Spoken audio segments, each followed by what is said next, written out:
give the floor to Mr. Nima Hesabian. Mr. Nima Hesabian is one of the people who has converted from Islam to Christianity, and he's going to talk about the persecution of Christians in Iran. He's also a human rights defender living here in Switzerland. Thank you. Hi everybody, as Ms. Zamani said, I'm Iranian, Muslim background, Christian converted, and I live in Switzerland since 2010, and I work on voluntary basis in some churches here in Switzerland. And what I'm going to talk to all you today is about the bigger scale of the Christian persecution in the Middle East as we end up with Iran, which is the most persecuted religious group in the world today. The answer in terms of sheer number and sheer horror must surprise you. It's Christians, especially Christians living in the Middle East. I'm not talking about Christmas type of harassment. I'm talking about know your place or we are going to kill you. 5 countries out of the top 10 countries in the Open Door World Watch list that have the extreme level of persecution are Middle Eastern countries. However, Christians often preceded followers of other religions by centuries in this region. The recent massacre and hostility have forced millions of Christians to flee their homes, risking their life during the travel of ending up in the overcrowded refugee camps. Let's take a closer look at this issue. It can tell us a lot about the world we are living in. Middle East is the birthplace of Christianity. Christians there trace their history to the first century apostles. A century ago, about 1 in 7 people in Middle East were Christians. Today the figure is less than 1 in 25. And that proportion continues to decline due to years of persecution and discrimination, especially in the last 15 years. In the recent years, Christian communities in Syria and Iraq have suffered the most. ISIS and other extremist movements are leaving a trail of destruction across large parts of Syria and Iraq, with a specific target in their crosshairs: enslaving, killing, and uprooting of Christians. Most of them have been displaced from their homes, and countless others have been tortured by jihadi armies with no end in sight. Islamic State captured Iraq's second largest city, Mosul, in the summer of 2014. From there, it pushed into neighboring villages and towns across the region, known as the Nineveh Plains, the heartland of this once great ancient Assyrian Empire. Much of what took almost 2,000 years to build has been destroyed in a matter of months. Church buildings and many ancient sites were bombed. Christian homes and businesses were marked with a single message: convert, pay tax, or be killed. In June 2016, the United Nations investigators announced that the Islamic State forces have committed genocide and other war crimes against the Yazidi religious minority in Syria and Iraq.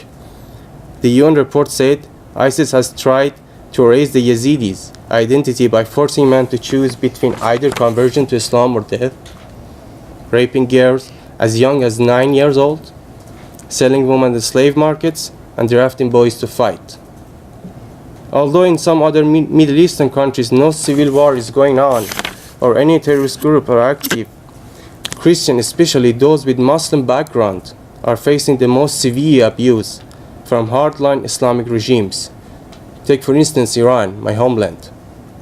Converting away from Islam to Christianity or any other religion is forbidden, charged with threatening national security, part of a foreign-inspired soft war against society identity and people's religion.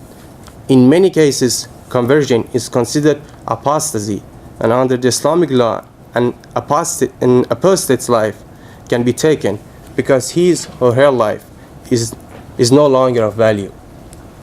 Soon after the Iranian Revolution in 1979, the government has recognized churches to limit attendance to those who are not from a Muslim background, and to conduct service only in the minority languages, Assyrian or Armenian. Congregations are not allowed to reach out to the Farsi speakers. Churches have been closed down and had leaders arrested or even killed if they refuse to comply with those restrictions. Iranian Ayatollahs have frequently warned against the house church movement, saying that it threatens the Islamic faith and deceives young Muslims. Despite all of these actions, the underground house church have experienced growth. Hundreds of thousands of Iranian citizens have converted to Christianity, and many have been baptized in ceremonies held in private homes across the country. There is no official estimate of how many Muslim background believers have converted to Christianity in Iran, but a 2015 study from St. Mary's University suggests around 500,000 Christians from that perspective living inside the country, as Christianity is reportedly the fastest growing religion in Iran. The number of believers has risen continuously in the last years. In 2013, Hassan Rouhani, a moderate cleric, was elected as the president of Iran, despite his pledge during his election campaign that all ethnicities, all religions, including religious minorities, must have justice. The targeting of Christian converts and other religion minorities for systematic state persecution and prosecution has continued unabated or has even increased under his administration. In fact, the Islamic Republic of Iran is becoming less rather than more tolerant of dissenting voices. According to the UN reports, Ahmad Shahid, the United Nations Special Rapporteur on the situation of human rights in Iran, said, in general, Christian religious practice in Iran is monitored and massively regulated. Authorities often place cameras in churches. The report further stated, when ministers or other visible Christian figures are arrested, they are most often pressed to reveal foreign contacts or financial connections. One of those arrested and imprisoned is Maryam Naqai Zargaran, a school teacher who was involved in an orphanage of Pastor Said Abedini, and her conversion to Christianity and her association with the pastor is assumed to have been the trigger for Maryam's arrest. She's serving a 4-year prison sentence for threatening national security by church planting. The same charge Abedini was sentenced to 8 years for. Maryam is suffering from serious health issues and has undertaken 200 strikes to protest against her being denied the medical treatment she required for long-standing health issues. In October 2015 and in June 2016, she was briefly released for treatment, but both times forced to return to prison before it was complete. Religious liberty is precious, yet sadly in short supply in many nations. We need to stand against all advances of any faith persecution. We must fortify the faith we hold dear by encouraging each other and by holding ourselves accountable to the Word of God. And finally, we must not turn a blind eye to those in other countries whose lives are under constant threat because of their faith. Thank you.